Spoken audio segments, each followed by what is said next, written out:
Greetings to all melanated black people all around the world. It's really a joy, it's a blessing, it's a pleasure to be out here in nature, enjoying the sun and getting into the right frequency and the right energy and the right vibration with water, with the river, okay? Being aligned with the rest of nature and being in the right frame of mind and being more conscious of who I am. Now, I want to send a special greetings to all followers of William Branham all around the world, but more specifically to my brothers and sisters at the Toilet Sitters Assembly in Trinidad and Tobago and in St. Vincent and the Grenadines. And what I want to speak to you about is about what is sin, because many people have the wrong concept of sin. And so, having been for 7 years in the message of William Branham and know what my brothers and sisters believe and what they teach and what the believers of William Branham generally around the world believe, okay? And me, having transcended and have gone beyond the camp of organized religion and rituals and programs, I'm only reviewing certain things to bring a better understanding and to bring more enlightenment, so that those who will listen with an open mind will be able to transcend and come into the highest version of themselves. I have nothing to join. I have nothing for you to be a member of. I do not have any weekly services. I do not have a collection plate either. I do not have a building to maintain, because I am out of the system. I am teaching you how to look within the kingdom. And I am actually quoting from Luke 17:21, which tells you that you must not allow anyone to point you to look to discover the creative power or the creator outside of yourself, but that the kingdom of God is within you. And that's all I am doing, pointing people to look within themselves and teaching them that thoughts become things, and that your thoughts is what is creating your reality and your circumstances and so on, okay? So with that being said, when it comes to sin, sin has nothing to do with what most people believe in terms of people believe it's had to do with morality, and most people believe in works more than they really believe in grace or unconditional love. But really and truly, sin is when you do not know who you are. Sin is basically ignorance. And there's only one fundamental sin in this world: not knowing who you are. And so you have to discover who you are. And if you never discover who you are, then you will continue to live in ignorance or sin. And one thing that you must come to realize is that you cannot check the laws of the universe. That every seed and every species will always reproduce after its kind. That's the law of reproduction. And you cannot check the law of mentalism. Everything in this world is mental, psychological, force of thought. And that's why the Bible must be interpreted psychologically. And that's why no one can show me of anyone in the Bible which have done anything, if you believe that the Bible is literal, whether they did good or evil, that wasn't for psychological, because the Bible addresses the human mind and have no reference to anyone that existed thousands of years ago. And you can find the scripture in Galatians 4:24, which tells you down to the very story of Abraham. It's an allegory, and the Christ supposed to, the literal Christ that people believed in, supposed to come to that same lineage. Okay? Now, with all of that being said, my brothers and my sisters, if I hadn't had the experience of the new birth, I had the virgin birth, I wouldn't have been here bringing a message to you. I would not be here telling you that I've been sent.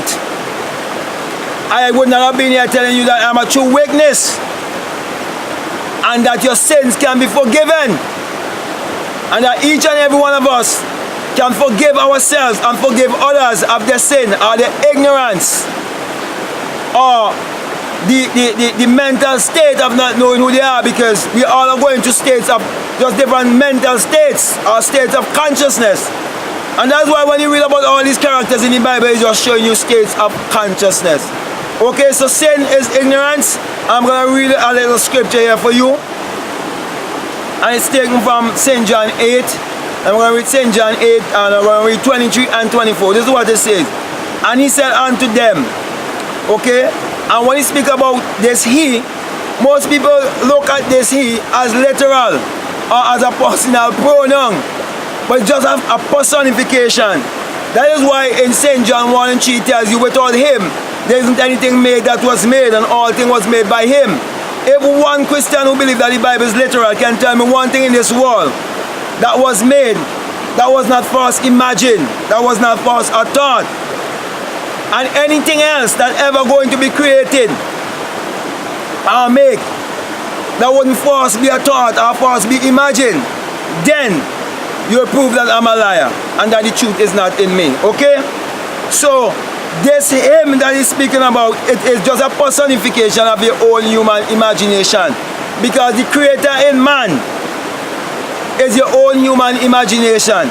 Okay? So when you talk about the immortal man, the inward man, the invisible man, it is basically speaking of your own human imagination, the creator or the creative power in man. Okay? Let me just get this back. Okay? Verses 23 of St. John chapter 8. And he said unto them, ye are from beneath, which means you would have just experienced the natural birth, the physical birth. You haven't experienced the birth from above, the birth from the skull, as the enlightened one was showing you in St. John 3. And in St. John 3, it isn't a two-man speaking. It is showing you state of consciousness, the religious state of consciousness and the enlightened state of consciousness. And the enlightened state of consciousness was correcting the religious state of consciousness, which you can see in my very work. Okay? Ye are from beneath, I am from above. Ye are of this world, I am not of this world. I said therefore unto you, that ye shall die in your sins. For if ye believe not that I am he, ye shall die in your sins. Now, if you do not believe in the I am, that I am, if you do not believe in the name of God is I am, from generation to generation, and it is a memorial. And everyone in this life have to ask themselves the question, who am I? And when you become more enlightened, you will be able to say, I am that I am. I am whatever I believe myself to be. You'll be able to say, I am the way, the truth, and the life. And the truth is within. The life is within. The way is within. And you cannot separate life from God or God from life. So, let me just come to a conclusion here. When you are ignorant of who you are, when you are ignorant of your I amness, when you are ignorant of your creativity, when you are ignorant of how everything in this world come into being, Because in Matthew 6:33 tells you, seek ye first the kingdom of God and his righteousness, and all these things will be made known unto you. The secret of creation will be made known unto you. When you are ignorant of that, when you are ignorant of knowing that the only one in this world to change is yourself and not anyone else, you are living in sin. When you are ignorant and not knowing as above, so below, as it is within, so is it without. When you do not realize the whole ecosystem and everything you see around you is actually within you, and it is a projection of what is inside of you, and that all things exist in the human imagination, and that everything that you're reading in the Bible, it takes place in the mind of man, because it has to be for psychological.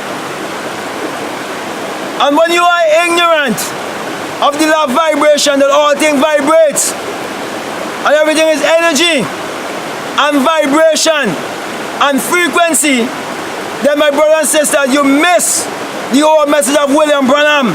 You miss the whole of the hand and the vibrations and the healing, and you miss the halo. Then you miss when he says to you that you must become magnetic, that you must be magnetized. Then you miss your true electrical self and fail to realize that we are magnetic electric being. And you miss the message altogether. But you are not the one to be blamed. You are given the exoteric side of the message by those who wanted was to keep black people continually in mental slavery, to worship and believe in an idol and believe in a literal Christ or a literal Savior outside of themselves. So I think I'm gonna come to a close here. I can go on and on and on. More of my teaching will be made available in books, DVDs, and so on. And when I'm ready to go live and so on, make myself available, because you cannot have a light, or you cannot light a candle and put it under a bushel. Light your light, so shine before men, that they may behold your good works and glorify the God that they would see in you. And that is why when I pray according to Psalms 4:4, Matthew 6:6, because I know that the power is within me. So with that being said, I want to give you the sign of the enlightened one, the sign of the eye, where it says in Matthew 6:22, if your eye be single, your whole body will be full of light, because it's the only way you can be the light of the world. It is the only way you can shine to the world, and the world will behold that truly God is real. With that, I want to say peace, love you, I'm out.